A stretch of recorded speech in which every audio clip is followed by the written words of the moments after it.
Je vais être témoin au milieu de ma génération, annoncer ta parole, éclairer le peuple qui te cherche, témoigner de ton amour à tout ce monde découragé, apporter ta guérison, Seigneur, tous les cœurs qui sont blessés, redire au monde que tu es bon, Seigneur.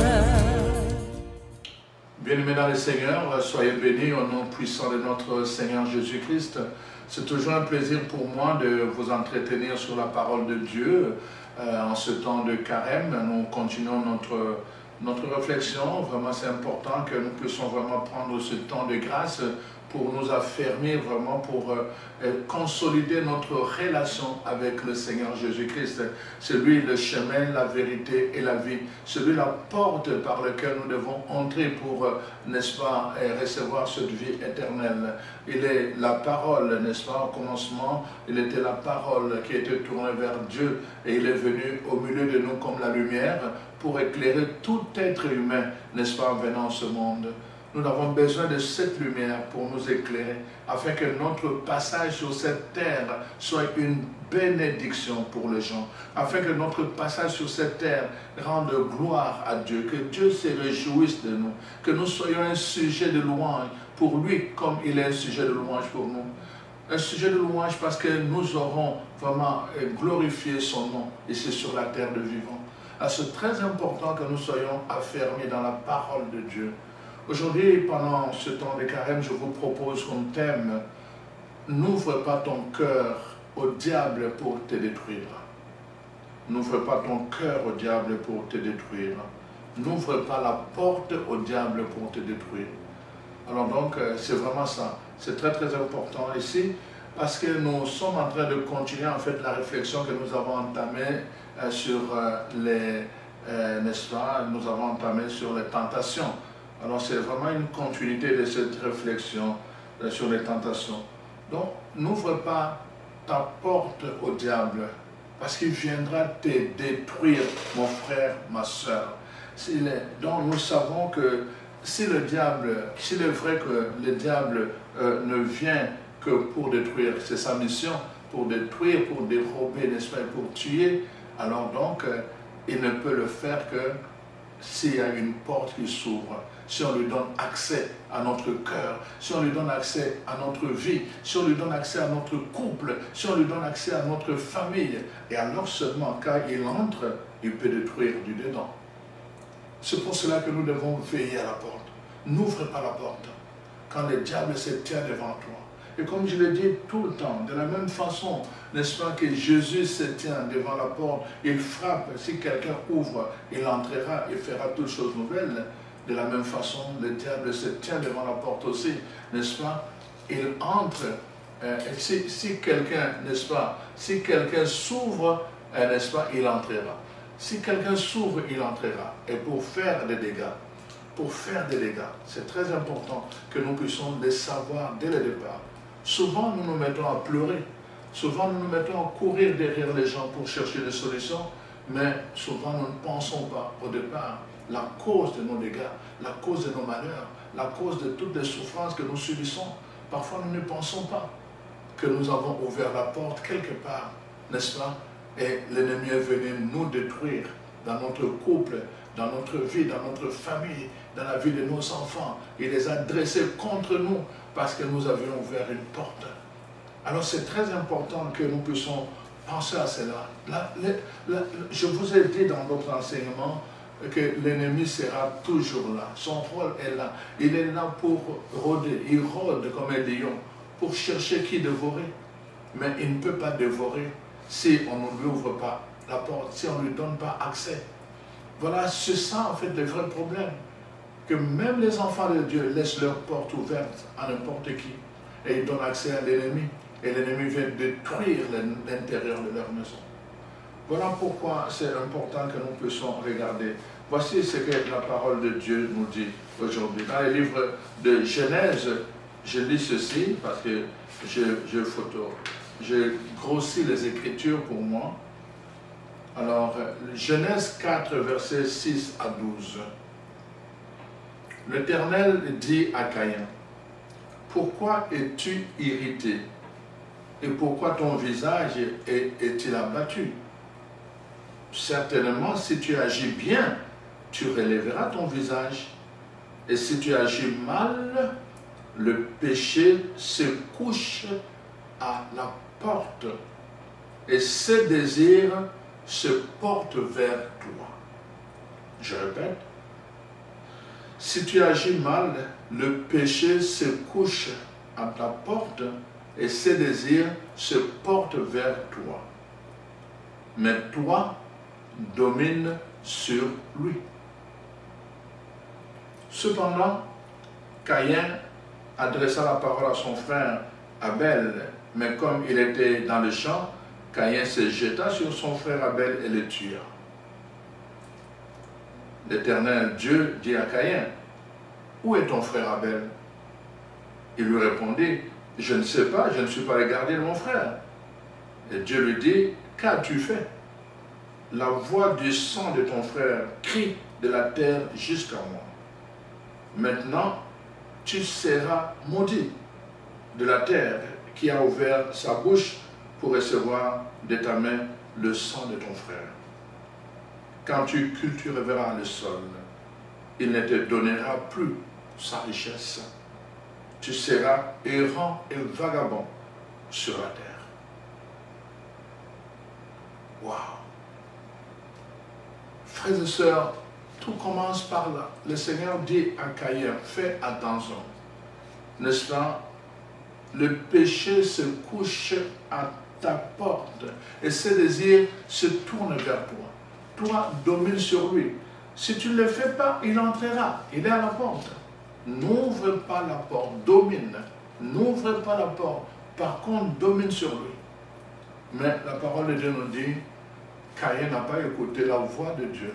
Il n'a pas obéi à cette voix qui était là pour lui donner la clé de victoire. Il a refusé cette voix. Il a refusé la voix de Dieu. Dieu a averti Caïn. Il a averti que le péché se tenait devant la porte et que ses désirs se portaient vers lui. Il fallait donc que Caïn domine sur lui. Voyez-vous, malheureusement, comme je l'ai dit encore, en refusant de suivre et d'obéir la parole que Dieu lui avait adressée, le diable est entré en lui.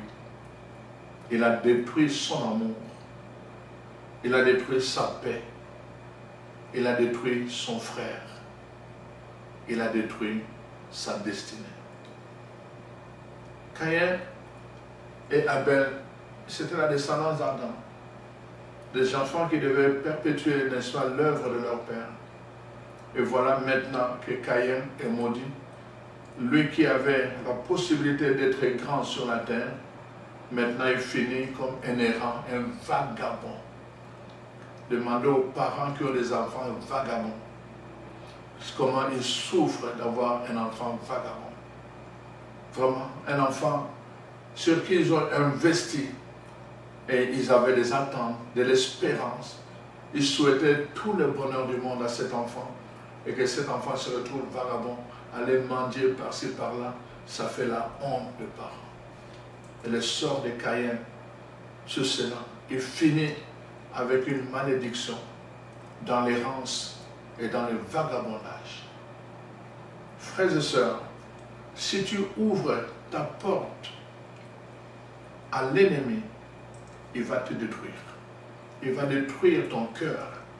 Il va détruire tes sentiments. Il va détruire ta destinée. Il va détruire ta famille. Il va détruire tes enfants. Il va détruire tes frères et sœurs. C'est important que nous comprenions ces choses. Parce que, comme nous le disons, tout ceci a été mis par écrit pour nous servir de leçon. Nous devons comprendre cela. Vous savez, Satan va utiliser tous les moyens. Le diable va utiliser tous les moyens pour que tu lui ouvres les portes. Si tu refuses la première fois, il va insister pour une deuxième fois. Il se tient à ta porte. Tu refuses la deuxième fois, il reviendra pour la troisième fois. Il sait que l'être humain par expérience, parce qu'il est plus vieux que nous, il connaît notre humanité. Il sait que l'être humain n'est pas capable de tenir pendant longtemps, dans la durée. Il commence bien. Non, non, non. Après, non, non, non, non. C'est fini. Alors, il essaie. Il va prendre son temps. Il va revenir en charge avec le même désir porté vers toi. Il va revenir en charge avec le même désir porté vers toi. Il va revenir en charge avec le même désir porté vers toi jusqu'à ce que tu vas succomber et tu vas lui ouvrir la porte. Et quand il entrera, c'est pour ne plus sortir. Parce qu'il va détruire jusqu'à la fin, jusqu'à tout ce qui restera de vivant en toi. Il va les détruire. Voilà pourquoi, frères et sœurs, en ce temps, nous devons vraiment faire attention. Il y a des choses comme ça, le manque d'obéissance à la pensée et à la parole de Dieu. Quand nous désobéissons aux avertissements de Dieu, nous creusons notre propre tombe. Nous creusons notre propre tombe. Adam, Caïn n'avait pas imaginé qu'en refusant d'obéir à Dieu, qu'il était en train de signer, n'est-ce pas, sa lettre de mort. Nous devons faire attention, chers frères et sœurs. Dieu est Dieu, il est notre Créateur. Il sait d'avance ce qu'il peut. Il est le maître des temps et des circonstances. Il peut voir à l'avance ce qui nous menace et nous avertir. Tu sors tout le temps avec un mauvais ami. Tu es tout le temps dans de mauvais compagnons. Alors, il va t'avertir que si tu continues comme ça, il y a un danger qui te guette en avant. Il va t'avertir, il va t'avertir. Mais si tu refuses les avertissements de Dieu, il va te laisser. Parce qu'il nous a créés libres. Jusqu'à ce que toi-même, tu vas faire l'expérience. Quand on était enfant, les parents avaient une méthode. Quand on est enfant, vous savez, on a tendance, nous parfois on allumait des bougies parce qu'on n'avait plus de lumière. Alors le plus jeune avait tendance toujours à vouloir venir. Il était intrigué par le feu. Il voulait venir toucher le feu. Il venait de venir toucher le feu. Chaque fois on l'empêchait, on lui disait ne fais pas ça. Il ne comprenait pas. Tout le temps il ne comprenait pas. Et ce jour-là, je me rappelle, ma belle-mère a dit, non, laissez-le toucher, il va comprendre ce que c'est le feu. Parce que là, il ne comprend pas, il voit juste une lumière. Il ne sait pas que derrière la lumière, il y a le feu. Et que le feu est dangereux. La lumière est intéressante, mais le feu est dangereux. Alors, mon demi-frère, qui était encore enfant, il s'est avancé tout bonnement. Et là, il est allé pour toucher. Il s'est brûlé. Il a commencé à pleurer. On lui a dit, mais c'est justement pour ça qu'on t'empêchait de toucher le feu. C'est pour ça. Parce qu'il y avait un danger. Que parfois les enfants ne comprennent pas. Et nous sommes comme ces enfants-là. Nous ne voulons pas comprendre. Satan va insister, il va insister. Et parfois, comme il est rusé, il peut utiliser la flatterie. La flatterie, chez nous, dans les langages ordinaires, on dit jouer de violon. Alors, tu commences avec un pied, et petit à petit, après tu commences à bouger, et puis après tu commences à sauter, et puis tu es dans la piste. Comme ça, avec le violon. On connaît l'histoire, n'est-ce pas, du corbeau et du renard. N'est-ce pas? Je ne sais pas si vous avez appris cette histoire. Le corbeau et le renard. Le corbeau est allé, il avait ramassé un morceau de fromage, vraiment un gros morceau de fromage. Il est allé se percher sur un arbre pour manger. Mais là, le renard était de passage. Lui ne pouvait pas monter sur l'arbre. Il regarde, il sent la senteur du fromage. Il dit, moi aussi, je voudrais manger ça. Et il commence à calculer, il dit, mais comment faire pour avoir ce morceau de fromage, moi aussi? Il dit, la seule chose que je peux faire, c'est flatter le corbeau. Et là, il dit, oh, bonjour, maître corbeau. Maître, à cause de le corbeau a quelque chose de blanc, ici il est tout noir, et puis donc c'est comme un maître, les maîtres avocats. Alors il dit, bonjour maître corbeau. Le corbeau regarde là-bas, oui, il ne répond pas parce qu'il tenait à son fromage. Il dit, oh, mais comme vous êtes beau aujourd'hui, oh, comme vous êtes joli, C'est beau souvent quand vous poussez votre écrit, là, il commence à le flatter, il commence à le frapper. Et à un moment donné, le corbeau oublie qu'il a le fromage à main, il se laisse simplement emporter par le flatterie du renard qui était là. Et puis à un moment donné, il voulait juste pousser un cri pour le pousser à le flatter davantage. Ah! En faisant ça, ah! Son morceau de fromage est tombé. Ce morceau de fromage est tombé. Quand il est tombé, le renard est allé, avant de prendre ça, il dit, Maître Corbeau, vous devez savoir que tout flatteur vit au dépend de celui qui l'écoute. Et il prend le morceau de fromage et il est parti. Tout flatteur vit au dépend de celui qui l'écoute. Satan va te flatter. Si tu l'écoutes, il vivra à tes dépens. Il va t'arracher ce que toi tu allais manger. Il va t'arracher ce qui faisait ton bonheur. Il va t'arracher ce qui faisait ta joie. Il va t'arracher ta paix. Il va t'arracher tout cela par la flatterie. Il va les détruire. Nous devons faire attention, chers frères et sœurs. Tous ces récits-là que les gens, ils n'ont pas inventé, c'est parce qu'ils ont vécu cela directement ou indirectement. Et ils ont écrit ça pour que ça puisse servir à des milliers de personnes, que ça leur apporte la sagesse. La flatterie. Plusieurs personnes vont venir autour de nous. Oh, mais toi, qu'est-ce que tu penses? Saint François, Sainte Monique. Alors, on commence à te flatter comme ça, à te dire ça, pour que ça te gêne et que toi, tu puisses dire aux gens, oh, bon, écoute, je ne suis pas saint, je suis comme tout le monde, je peux faire ce que vous faites. Et puis, progressivement, comme ça, progressivement, prends-moi un verre, juste un verre. Tu ne vas même pas perdre ton identité de saint juste à cause d'un verre d'alcool. Et puis, ça va commencer comme ça. Ah, mais fais cette... Ah, mais non, alors juste là, une fois seulement, qu'est-ce que ça te fait? Une fois seulement. Une fois seulement. Il vit au dépens de celui qui l'écoute. Tout flatteur. Si tu bases ta vie sur le flatterie des gens autour de toi, les gens qui te flattent, ils te flattent quand tu es en bonne position. Le jour où tu tombes, ils t'abandonnent. Ils vont t'abandonner. Il y a des gens comme ça. Écoute là, moi je le vois autour de moi. Aujourd'hui, j'ai beaucoup de gens autour de moi. Mais le jour où tu tombes, ils t'abandonnent. C'est ça que l'expérience nous montre. Plusieurs à côté de moi, avant moi, tout le monde, on voit cette expérience-là. Si tu mets ta vie sur base de tous ces gens-là, tu seras malheureux. Les jours où tu n'as rien, ils t'abandonnent.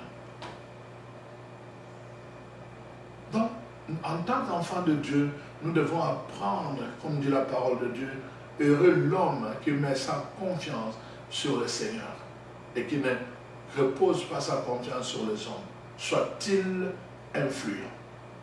Le psaume 119. Tu ne dois pas, vraiment, c'est pas que tu ne dois pas aimer les gens, c'est pas que tu ne peux pas vivre avec les gens, non. Je dis ceci, ne pose pas tes acquis, ne t'appuie pas sur les gens, ne t'appuie pas sur ce qu'ils sont, ne t'appuie pas sur ce qu'ils te disent, ne t'appuie pas sur ce qu'ils te donnent, ne t'appuie pas sur ça. Mets ton appui, ta confiance d'abord en Dieu. Parce qu'il va t'aimer, que tu sois dans le hauteur ou que tu sois dans la bassesse, Dieu va t'aimer pareil. Rien ne va changer pour lui. Mais les hommes, ce n'est pas comme ça. Ils vont t'aimer quand tu es là. Le jour où tu tombes, tout le monde va t'abandonner.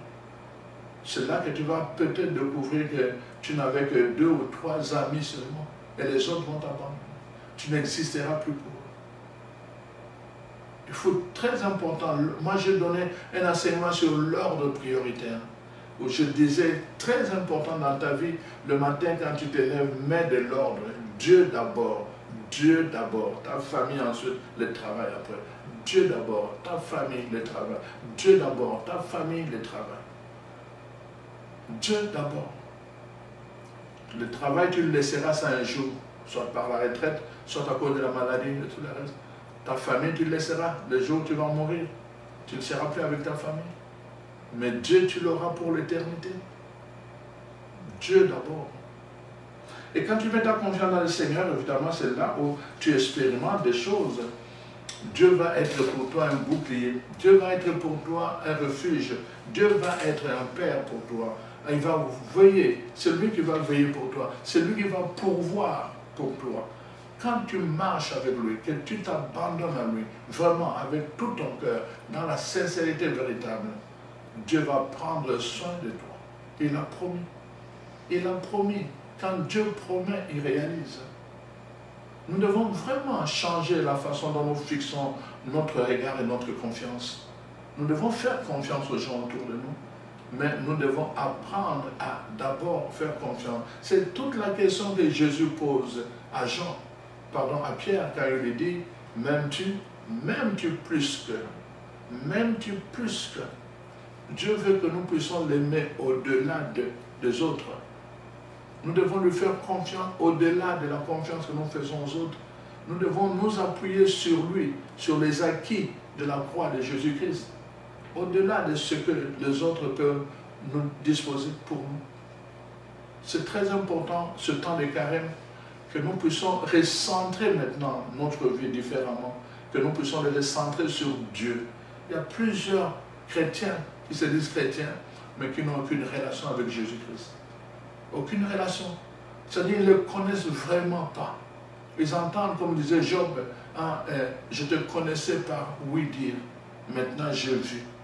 Pendant tout ce temps, parfois, tu n'as jamais eu, et tu n'as pas un témoignage à rendre sur ta relation personnelle avec Jésus-Christ, parce que tu ne l'as jamais rencontré personnellement.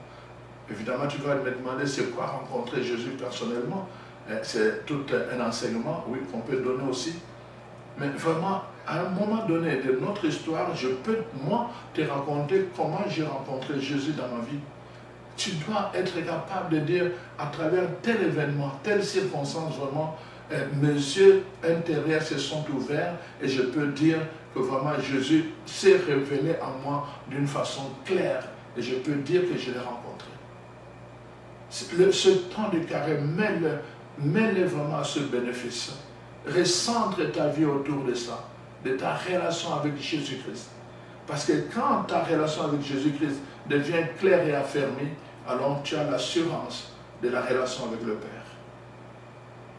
Voilà, chers frères et sœurs, c'est très important ce que je suis en train de dire là-bas. Alors, donc, nous voyons, donc, dès que tu seras, n'est-ce pas, tenté, et que les chaînes, n'est-ce pas, de l'invisible seront sur toi, si tu ne fais pas attention, tu vas succomber. Tu vas succomber. Donc c'est très très important que tu fasses attention aux paroles qui viennent souvent nous flatter, à toutes ces choses-là. Alors donc, nos désirs, nos ambitions malsaines, n'est-ce pas, nos soifs d'argent, notre cupidité, n'est-ce pas, peuvent ouvrir la porte, n'est-ce pas, à l'ennemi. Ça peut aussi ouvrir la porte à l'ennemi et qui finira lui aussi par nous détruire.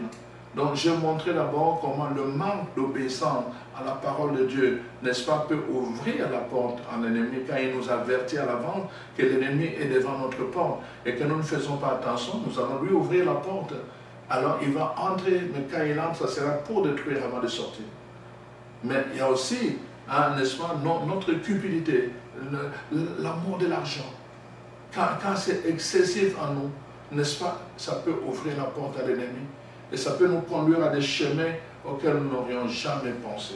Nous allons lire dans l'évangile de Luc, le chapitre 22, vraiment quelque chose d'important. Chapitre 22, versets 1 à 6. Alors, voici. La fête de pain sans levain, appelée la Pâque, approchait. Luc 22, 1 à 6. Les principaux sacrificateurs et les scribes cherchaient le moyen de faire mourir Jésus, car ils craignaient le peuple. Or, Satan entra dans Judas, surnommé Iscariote, qui était du nombre de 12. Et Judas allait s'entendre avec les principaux sacrificateurs et les chefs de garde sur la manière de le leur livrer. Ils furent dans la joie et ils convinrent de lui donner de l'argent. Après s'être engagés, ils cherchaient une occasion favorable pour le leur livrer, Jésus, à l'insu de la foule. Voyez-vous, chers amis, nous avons ici affaire à un ami de Jésus. Donc, nous savons que vraiment la parole de Dieu est claire là-dessus. Nous le savons dès le départ que dans l'ancien temps, n'est-ce pas, je vous ai montré dans l'ancien enseignement que Adam et Ève étaient les proches de Dieu. Ils étaient proches de Dieu. Malgré cela, Satan a pu pénétrer dans leur vie pour les détourner de Dieu. Et leur vie a été un chaos à la fin. Ici, nous voyons donc un disciple de Jésus, un ami de Jésus. Jésus les a appelés mes amis. Je ne vous appelle plus mes serviteurs. Maintenant, je vous appelle mes amis. Tous ces amis, donc un des amis de Jésus qui va le trahir.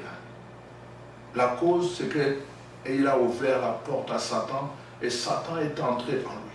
Il a pris le contrôle de ses pensées. Il a pris le contrôle de ses désirs. Il a pris le contrôle de ses motivations.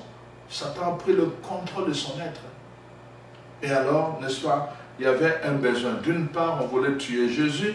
D'autre part, il y avait, n'est-ce pas, comment je peux dire, d'une part, on voulait tuer Jésus. D'autre part, on cherchait qui devait le livrer.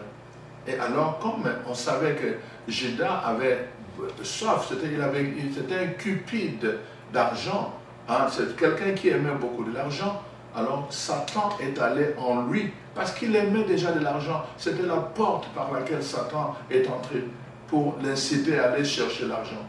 Alors il est allé se livrer lui-même en disant, comment voulez-vous que je vous le livre? Ils lui ont proposé de l'argent, il était dans la joie. Mais voyez, même après avoir fait tout cela, qu'est-ce qui va se passer? Nous voyons vraiment que même après avoir fait cela, Judas ne sera pas heureux. Quand il ne pensait pas qu'on allait traiter Jésus de cette façon. Quand il a appris à distance, parce qu'il n'est pas allé sur le terrain, quand il a appris à distance que Jésus était crucifié sur la croix, il a eu beaucoup de peine, c'était trop tard. Et comme Satan contrôlait ses désirs, la Bible dit, il s'est donné la mort. Mais imaginez-vous, chers frères et sœurs, il voulait de l'argent. Il vient d'obtenir beaucoup d'argent. De l'argent qui lui assurait son avenir, sa destinée. Mais ce n'est pas ça.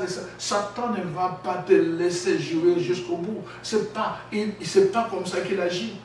Voyez-vous, il lui a ouvert la porte, il est entré en lui, il lui a donné d'abord l'impression d'être avec lui, il a obtenu l'argent qu'il avait dans ses mains. Mais après, n'est-ce pas, là il dit non, je vais vous retourner votre argent. Ils n'ont pas voulu, il leur a jeté ça, il s'est débarrassé de cet argent et finalement il est allé se donner la mort. Donc il n'a ni eu l'argent, ni eu la vie. Satan va te détruire. Tu lui ouvres la porte, il va te détruire, mon frère, ma soeur. C'est pour cela que tu dois vraiment faire attention. Aujourd'hui, malheureusement, nous voyons combien de gens, de chrétiens, de prêtres, de pasteurs, n'est-ce pas, qui, à cause des gens qui parlent de Dieu, qui parlent de Jésus, vont prêcher, mais ils vont rechercher à cause de l'orgueil, de l'ambition personnelle, n'est-ce pas, ils vont aller chercher de pouvoir et de puissance, non pas auprès de Dieu, mais auprès du monde occulte. Ils vont commencer à aller faire des pratiques occultes, se consacrer à Satan, faire des pratiques ignobles, n'est-ce pas, pour recevoir beaucoup plus de pouvoir manifeste, pour attirer du monde. Et ils vont effectivement attirer du monde. Ils vont effectivement attirer du monde, parce que le monde aime ça, par manque de connaissances. Les gens n'aiment pas faire le discernement. Ils suivent, ils suivent, ils suivent. Et effectivement, c'est ça qui va se passer. Alors donc, voyez-vous, la parole de Dieu nous met en garde que tout le monde, même les gens qui servent Dieu, Adam et Caïn, non, on a vu ça.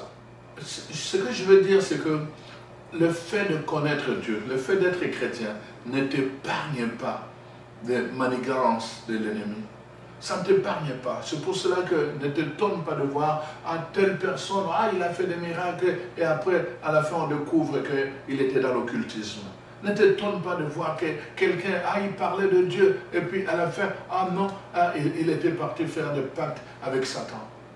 Il est rusé, il va chercher la vie. Si tu ne fais pas attention, si tu ne protèges pas ta porte, il se tient devant la porte, et ses désirs sont tournés vers toi, pour te détruire. Il va te détruire, il va détruire ta vie. Ne cherche pas de position dans laquelle Dieu ne te place pas. Contente-toi de la position que tu as aujourd'hui. Ne cherche pas de position dans laquelle Dieu ne te place pas. Moi, j'ai refusé d'aller chercher des choses spectaculaires. J'ai refusé. Je bénis le Seigneur pour le don qu'il m'a donné, pour la parole de Dieu. Je bénis le Seigneur pour la grâce qu'il opère à travers la prière et tout le reste, le ministère de prière, de compassion, de délivrance. Je bénis le Seigneur, mais je ne cherche pas de spectacle. Je n'en ai pas besoin. Parce que c'est Dieu seul qui peut le faire. Alors donc, parce que cette recherche-là, d'aller vouloir faire comme tel, comme tel, comme tel, c'est ça qui a amené les gens de bonne foi, bien intentionnés au départ, à prendre des chemins qui n'étaient plus le chemin de Dieu. Pendant ce temps d'écart, mon frère, ma soeur, tu as besoin vraiment de te recentrer sur ta relation avec Dieu et de t'affermir dans cette relation-là. Donc, fais donc attention, mon frère, ma soeur, à ta conduite. Fais attention à tes modèles d'inspiration. Qui sont les gens qui t'inspirent? Fais attention à tes fréquentations. Fais attention à tout ce qui peut t'influencer. Parfois, jusqu'à, n'est-ce pas, à t'opposer à Dieu. Fais attention à tous ces gens-là. Parce que tu finiras, n'est-ce pas, par la malédiction et par la destruction. Fais vraiment attention. Parce que c'est très très important, mon frère, ma soeur. Et alors donc, je vais vers la fin pour te faire prendre conscience que dans le dernier temps, la parole de Dieu nous dit que vraiment les gens deviendront avares, ils deviendront égoïstes, ils deviendront amoureux du monde, amoureux de l'argent, ils deviendront ingrats envers leurs parents, ils vont rechercher les apparences, mais ils vont renier la puissance que Dieu et Dieu seul donne. Dans les derniers jours, c'est ça qui va arriver. Les gens vont rechercher ce qui les oppose à Dieu. Ça va être la marque du monde. Frères et sœurs, faites attention de ne pas tomber là-dedans. L'amour du monde, l'amour de l'argent, de façon effrénée, n'est-ce pas, et de façon malsaine, ont amené plusieurs enfants de Dieu dans les désastres, dans la malhonnêteté, n'est-ce pas, dans le mensonge et dans la destruction. Dans les contre-témoignages, dans les actes des apôtres, nous voyons la première église, après la résurrection de notre Seigneur Jésus-Christ, va vivre cette expérience de mensonge, de contre-témoignage à cause de l'argent. À cause de l'argent. Et c'est ce que je suis en train de vous montrer. Le lien, c'est que quand tu ouvres la porte, même par le mensonge, je dis ceci d'abord, la désobéissance, deuxièmement l'amour de l'argent, et troisièmement le mensonge. De portes qu'on peut ouvrir, n'est-ce pas, à Satan, et il va détruire notre vie. Écoutons la parole de Dieu, donc à travers les actes des apôtres, ce que la parole de Dieu nous dit. Voici les actes des apôtres, chapitre 5, versets 1 à 11. Un homme nommé Ananias et Saphir à sa femme vendit une propriété et retint une partie du prix, sa femme le sachant, puis il apporta le reste et le déposa aux pieds des apôtres. Pierre lui dit, Ananias, pourquoi Satan a-t-il rempli ton cœur au point que tu mentes au Saint-Esprit et que tu aies retenu une partie du prix du champ? S'il n'eût été vendu, ne te restait-il pas? Et après qu'il a été vendu, le prix n'était-il pas à ta disposition? Mais comment as-tu pu permettre en ton cœur un pareil dessein? Ce n'est pas à des hommes que tu as menti, mais à Dieu. Ananias, entendant ces paroles, tomba et expira. Et une grande crainte saisit tous les auditeurs. Et les gens, s'étant levés, enveloppèrent et l'emportèrent et l'ensevelirent. Environ 3 heures plus tard, sa femme entra sans savoir ce qui était arrivé. Pierre lui adressa la parole. « Dis-moi, est-ce à un tel prix que vous avez vendu les champs ?» « Oui, répondit-elle, c'est à ce prix-là. » Alors Pierre lui dit, « Comment vous vous êtes accordé pour tenter l'Esprit du Seigneur? Voici ceux qui ont enseveli ton mari sont à la porte et ils t'emporteront. » Au même instant, elle tomba aux pieds de l'apôtre et expira. Et les jeunes gens, étant entrés, la trouvèrent morte et l'emportèrent, l'ensevelirent auprès de son mari. Et une grande crainte s'empara de toute l'assemblée et de tous ceux qui apprirent ces choses. Comment as-tu pu mentir au Saint-Esprit? Ce n'est pas des hommes que tu l'as fait, mais au Saint-Esprit lui-même. Et la fin, voyez-vous les liens que je montre? D'abord le mensonge par rapport à l'argent. C'est par rapport à l'argent. Encore par rapport à l'argent. Ils ont vendu, personne ne leur a obligé de venir donner. Mais le principe était que quand vous donnez, faites-le dans la vérité. C'est-à-dire que quand vous vendez quelque chose, c'est-à-dire c'est une propriété qui ne vous appartient plus, ça appartient à la communauté tout entière. C'était ça le principe. Donc ceux qui adhéraient le savaient. Tu ne devais pas, si tu ne voulais pas, tu ne vends pas, tu gardes tes affaires, tu es libre. Mais à partir du moment où tu décides de venir les donner, tu devais donner la totalité. C'était le consensus. Et ils mentent. Tout un couple qui s'accorde dans le mensonge. Imaginez-vous, quel drame. Quel drame, chers frères et sœurs. Quel drame de voir des choses comme ça. Ils ont laissé l'argent qu'ils ont gardé en réserve et tous les deux sont morts. L'argent est resté. Satan va te détruire. Comment tu as pu laisser Satan entrer dans ton cœur?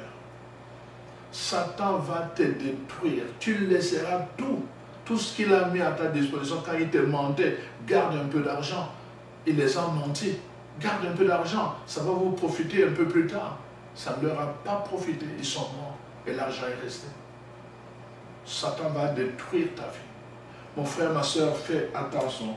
Donc, voyez-vous le drame qu'il y a là. Nous voyons donc que Satan a détruit la vie d'Adam et Ève, même s'ils étaient proches de Dieu. Il a pu entrer. Quand ils lui ont ouvert la porte, il est entré, il a détruit leur vie. Nous avons vu Satan détruire la vie de Caïn, parce que Dieu l'avait averti, il n'a pas fait attention. Satan a détruit sa vie tout entière. Donc, nous voyons comment Satan a détruit la vie de Judas à cause de son amour pour l'argent. Il s'est donné la mort à la fin. Et maintenant, comment un ami de Jésus en plus, maintenant comment ce nouveau converti, Ananias et Saphira, tout un couple, n'est-ce pas? La vie de tout un couple qui vient d'être détruit parce qu'ils ont ouvert la porte de leur cœur à Satan. Chers frères et sœurs, comme je vous l'ai dit tout le temps, toutes ces choses ont été mises par écrit pour nous aujourd'hui. Donc c'est pour cela que pendant ce temps de carême, il est bon, je t'encourage, chers frères et sœurs, je t'encourage, chers frères et sœurs, pendant ce temps de carême, de continuer à t'exercer, n'est-ce pas, dans la prière et dans le combat spirituel. Tu dois apprendre à t'exercer. Nous venons de publier un livre, n'est-ce pas, qui s'intitule « S'exercer au combat, à la prière et au combat spirituel ». Donc, il va sortir bientôt. Alors donc, on encourage les gens, on donne des principes et comment vous pouvez apprendre à prier par vous-même. Vous n'avez plus besoin de courir derrière les gens tout le temps pour demander qu'on prie pour vous. Vous pouvez vous exercer maintenant vous-même, n'est-ce pas, à prier et à mener le combat spirituel. Donc, demande, frères et sœurs, demande au Saint-Esprit, demande au Saint-Esprit de t'aider à discerner le piège de Satan dans ta vie et à te fortifier puissamment dans ton être intérieur. N'est-ce pas, qui te fortifie pour que tu ne donnes jamais accès au diable quand il se tient devant ta porte, de peur qu'il te détruise. Alors vraiment que le Seigneur soit avec toi Que le Seigneur soit ton bouclier, qu'il soit ton refuge, qu'il soit ta force, qu'il soit la lumière de ton cœur, la lumière de ton intelligence, et que tout ce que tu vis, que vraiment tu le fasses toujours en accord avec la pensée de Dieu, avec la parole de Dieu. Et que le Seigneur te bénisse, toi et ta maison, au nom de Jésus. Amen.